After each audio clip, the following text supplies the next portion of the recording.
Burnley 2, Manchester United 2, and it's another 2 points dropped, another draw in the Premier League. And even though, I think it was a good performance overall going forward. We looked pretty dangerous, and we had a good couple of chances, especially in the first half, to actually score. But unfortunately, we didn't. In terms of the lineup, though, it was basically the same lineup that I went for. So obviously you had Lemens starting net, a back four of Dalot, Heaven, Martinez, and Shaw, Ugarte and Casemiro in the central defensive midfield positions. Then Dorgu, Bruno Fernandes, Cunha as the front three in behind Sesko. So the only change from my lineup was that I had Xerxes start ahead of Bruno Fernandes, because I thought that Bruno Fernandes wasn't going to be able to make this match due to him coming back from injury. But fortunately for him, he was in the matchday squad, and then he also provided an assist for Benjamin Sesko's first goal this match. But in terms of the first half, I think that United were poor at the start of the first half, but we grew into the game and had a strong finish to the end of the first half.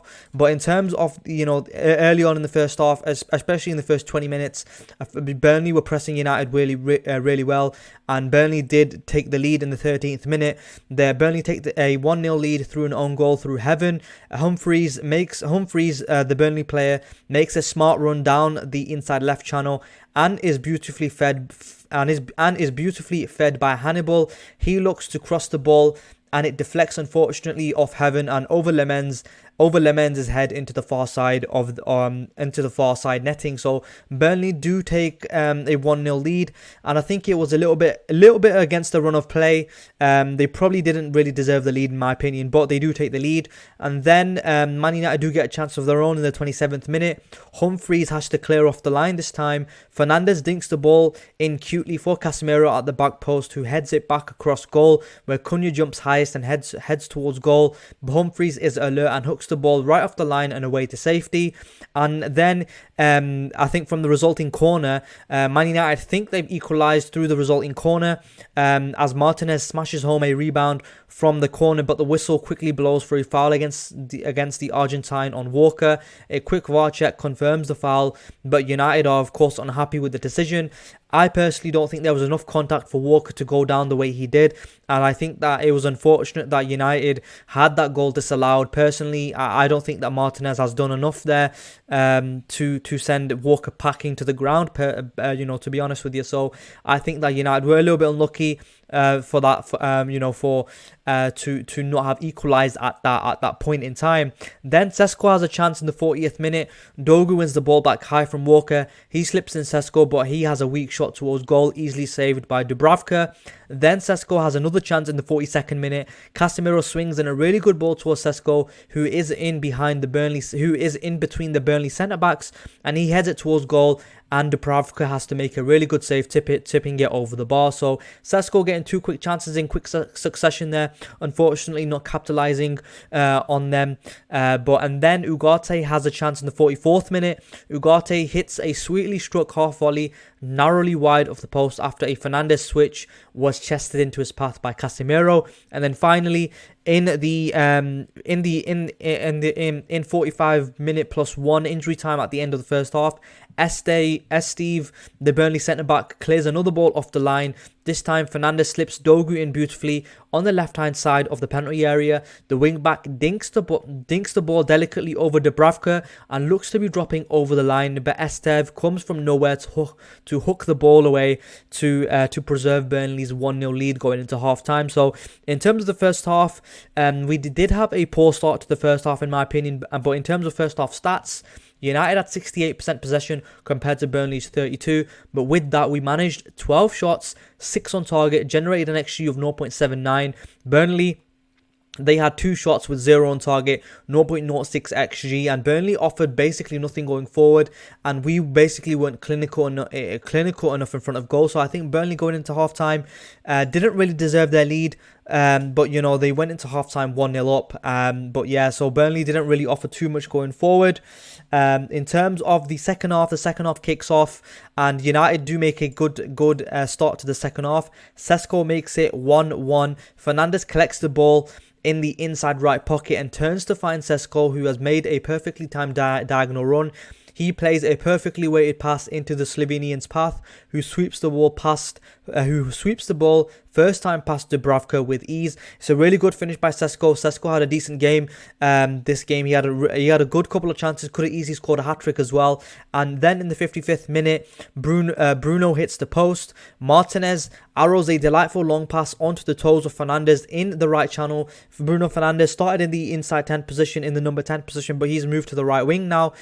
Bruno Fernandes, he brings the ball down deftly and lashes a vicious effort towards the near bottom corner, but it cannons off the outside of the post and behind. And then in the 57th minute, Heaven has a chance with a header from a corner. Bruno swings in a corner to the back post to Heaven, who heads the ball onto his shoulder. He really should be scoring there, in my opinion. So a little bit poor from Aiden Heaven there. Obviously gave away the own goal, which it deflects off him, not really his fault. And then from the corner, he's got a chance to actually make it 2-1 from the corner, but unfortunately he heads the ball onto his shoulder. I think Aiden Heaven needs to be doing better with that chance. Then for United in the 60th minute, thankfully Sesko makes it 2-1.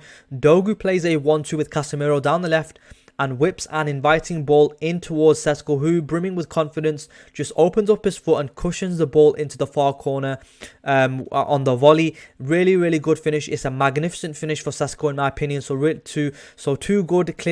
Two good goals scored by Sesko, and of course I think he had enough chances to actually come away with a hat-trick, but unfortunately he didn't. And at this point, United are 2-1 up, in the 60th minute, and I'm just hoping that we see the game out, because we've dropped far too many points from winning positions, and we've dropped far too many points against relegation for the sides, and unfortunately that wasn't to be the case. But United make a couple of substitutions in the 61st minute. Heaven and Bruno Fernandes do go off for Euro, and I think who came on? Let me just confirm. Lenny Yoro and Mason Mount. Sorry, so Lenny Yoro and Mason Mount come on for Heaven and Bruno Fernandes, and then shortly after that, in the 66th minute, unfortunately for Manchester United, Jadon Anthony makes it 2-2. Jadon Anthony with a brilliant strike, it has to be said. Substitute Jadon Anthony collects the ball on the left turn from Edwards and cuts inside onto his left foot before curling a sensational effort into the top corner past Lemens to make it 2-2. Really unfortunate. It was a really good strike by Jadon Anthony, has to be said, of course, but it's unfortunate, that we can't hold on to leads, and we're dropping points to the likes of Burnley as well. Then in the 74th minute, Cunha and Casemiro do go off for Xerxes and Mainu. Nice to see Mainu back, getting some minutes for Manchester United. Hopefully he can kind of get some more minutes for us. But personally, in my opinion, I would have taken off Dorgu and gone with a front three of Cunha, Xerxes and Mount in behind Sesko. Obviously, I think that Bruno Fernandes was bought off to manage his minutes, because he's coming back from injury. Mason Mount is coming back from injury as well. So Darren Fletcher was deciding to manage their minutes. And then, of course, Cunha and Casemiro do go off for Xerxes and Mainu. And personally, I would have taken off Dorgu and gone with a front three of Cunha, Xerxes and Mount in behind Sesko. But unfortunately, Darren Fletcher didn't decide to do that. But yeah, and then in this 82nd minute, Sesko has a shot, a chance to actually kind of almost win the game, and he needs to be doing better with this chance. Xerxes turns away from traffic and spreads play nicely for United, feeding Shaw, whose ball into the box is cleared initially, but it comes back to Dorgu on the left, who crosses for Sesko, but the Slovenian was always reaching behind him to hook the volley towards goal, and Dubravka collects calmly. So I think that strike by Sesko in the 82nd minute, he needs to be doing better, in my opinion. He needs to be scoring that chance. Yes, it's on his weaker left foot, but he definitely needs to be doing better. It's a tame effort towards goal, and he had the chance to win the game. And then Man United make a final substitution. Off goes Ugarte and on comes Shea Lacey. And then you had Mason Mount and Kobe Mainu as the double pivot. Then you had Shea Lacey go onto the right wing, and then Xerxes in the inside 10 position, then Dorgu on the left, obviously Sesko up front. And then in the 85th minute, Shea Lacey comes on and he hits the bloody bar. Mount finds Lacey down the right side, who runs at the Burnley defence. He cuts inside, he cuts in onto his left foot and unleashes a powerful curling effort, which looks destined for the top left corner, but cannons off the cross crossbar on away. And unfortunately, Shea Lacey came really incredibly close to actually winning the game for Manchester United with that strike. He has another strike in the 95th minute, but that goes over the bar as well. But Shea Lacey looked pretty lively when he came on. I was impressed with his cameo in, his 10-minute cameo that he came on for. He looked pretty dangerous, and he could have won the game for us. But in terms of defensively, it has to be said, it was poor defensively, conceding 2 goals against Burnley. One was a deflected own goal by Aiden Heaven, and the other one, the strike by Jaden Anthony, was a really good strike, but it was poor goals to be conceded by Man United. I think the goal that Aiden Heaven, the own goal, I think Casemiro lets I think it's Humphries. Lets Humphries free. He doesn't track the run. Casemiro's and is probably at fault for the goal. He doesn't track the run of the Burnley player, and then the Burnley player, I think it's Humphries. He plays it against Aiden Heaven, and then it comes off Aiden Heaven, loops over Lemens into the back of the net. So I think Casemiro needs to be doing better in my opinion. But yeah, in terms of overall, I think it was poor defensively that we conceded 2 goals against Burnley, against relegation fodder. Really shouldn't be happening if you want to be getting top 4, and this is why, in my opinion, like I mentioned, I was mentioning, we weren't getting top 4 under Ruben Amorim, and we're not getting top 4 without Ruben Amorim either. So that's just my opinion. I don't think we've dropped far too many points. I think that we're probably going to finish between 6th to 10th possibly. We could even finish in the bottom half of the league again, because we're dropping points to relegation fodder, and we're coming up against the likes of Manchester City and Arsenal, which it's going to be difficult to be getting points in them games. So obviously these results are exactly why we're not going to be getting top 4. We can't keep clean sheets.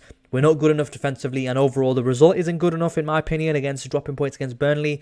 But I think the performance overall going forward, we looked really dangerous, and it was a good positive performance going forward. But defensively, it hasn't been good in my opinion. So yeah, let's get into the player ratings. And then we'll take a look at the stats and the league table. So Lemens has got a 6.4 here, 21 out of 28 accurate passes, 5 out of 12 accurate long balls. He conceded 2 goals, and he couldn't really have done anything about the strikes. He didn't really make a save, so he's made 0 saves because Burnley didn't really offer anything going forward. I think they scored with their only shot on target by Jaden Anthony in the 66th minute, but apart from that, that was it. Lemens wasn't really troubled, and didn't really have much to do in terms of saving shots. Diego Dalot, 90 minutes, 1 shot, 43 out of 49 accurate passes with 88%, 1 chance created, 5 out of 5 duels won, which is decent by Diego Dalot. Aiden Heaven, obviously, he's going to be credited with the own goal. A little bit unfortunate that it's come off him. 49 out of 53 accurate passes with 92%. In terms of his duels, he's won 4 out of 7 there, so he's won the majority of his duels. But defensively, we weren't really troubled by Burnley, at the back. And then Lisandro Martinez, 64 out of 68, 94%. In terms of his duels, he's won 6 out of 9 there, so he's won the majority of his duels. He had a decent performance. Like I said, we weren't really troubled in the back. Luke Shaw, 90 minutes, he 2 chances created as well, 60 out of 61 accurate passes with 98%. In terms of his duels, he's won 6 out of 9 as well, so he's done decently in terms of his duels. He had a decent performance. I thought he was decent going forward, getting into some dangerous positions down the left side. And then Casemiro, 3 shots as well, 4 chances created for Casemiro, 49 out of 57 accurate passes with 86%. In terms of his duels, he's won 4 out of 12 there, so he's not done amazingly in terms of his duels, so possibly could be doing better. And then Ugarte, 46 out of 53 accurate passes with 87%, and then 7 out of 13 duels won. I thought he was getting about the place, getting stuck in. Defensively, he was alright, and in terms of on the ball as well, he wasn't too bad. Usually Ugarte in possession isn't great, but I don't think he was too bad today. But yeah, Matheus Cunha, I thought he could have done a little bit better. He did go missing at some points during this game in my opinion. 25 out of 32 accurate passes, 78%, only 1 chance created, so not great.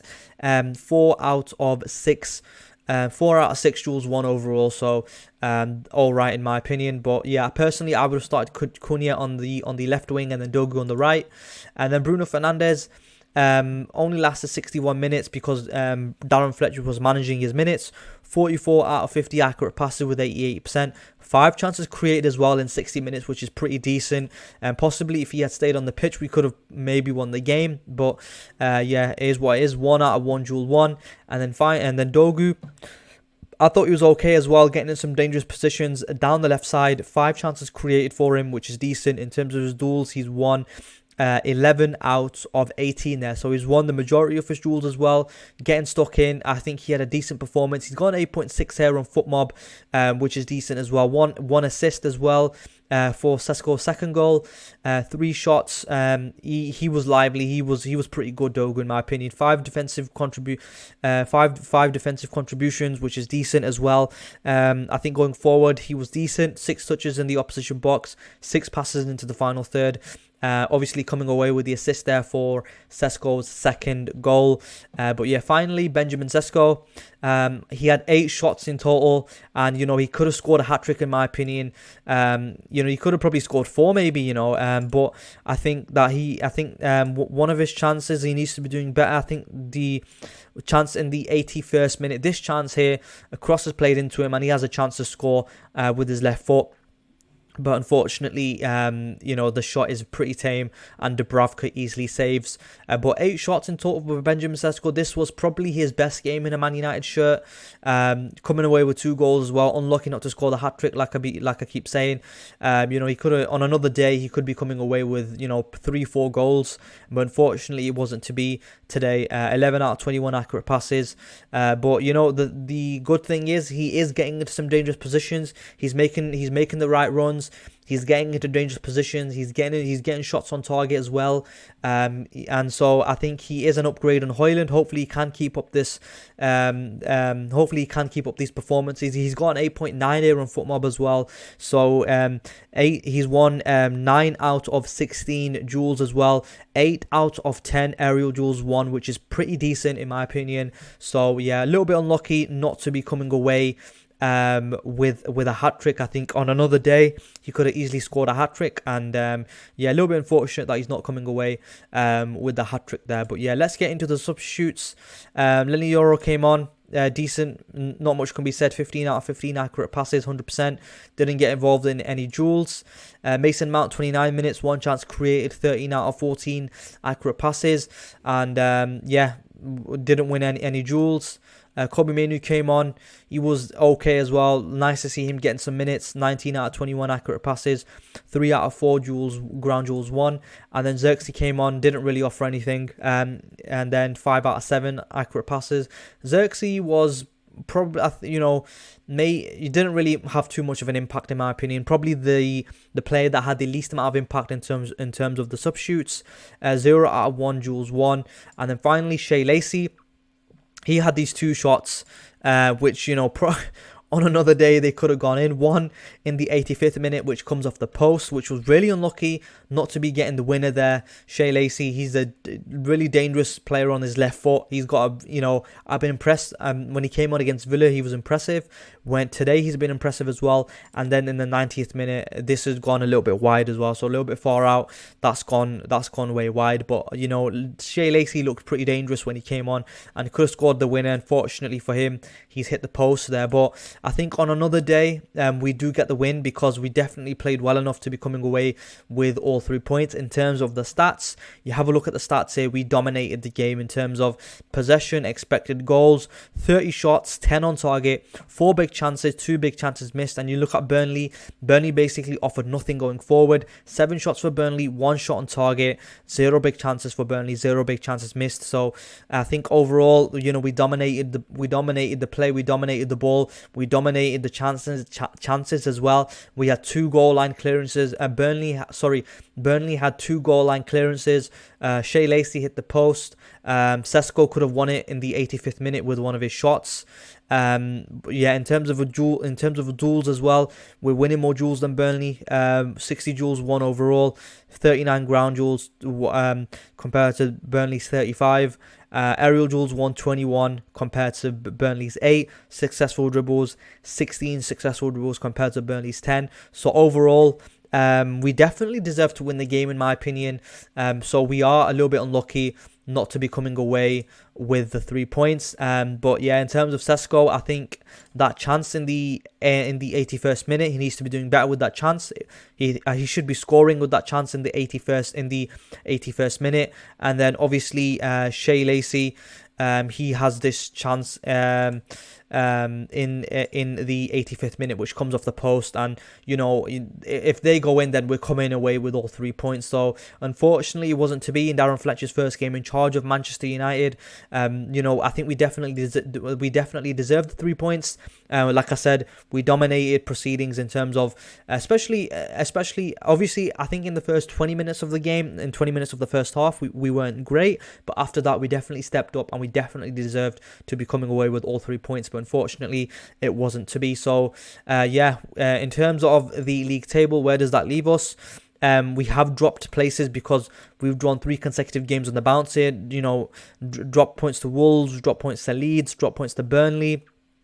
I think in terms of the sides we've dropped points to, we're dropping points to relegation fodder. If you look at the teams, we dropped points to Wolves, Burnley, West Ham, Nottingham Forest, Leeds, Bournemouth, Tottenham.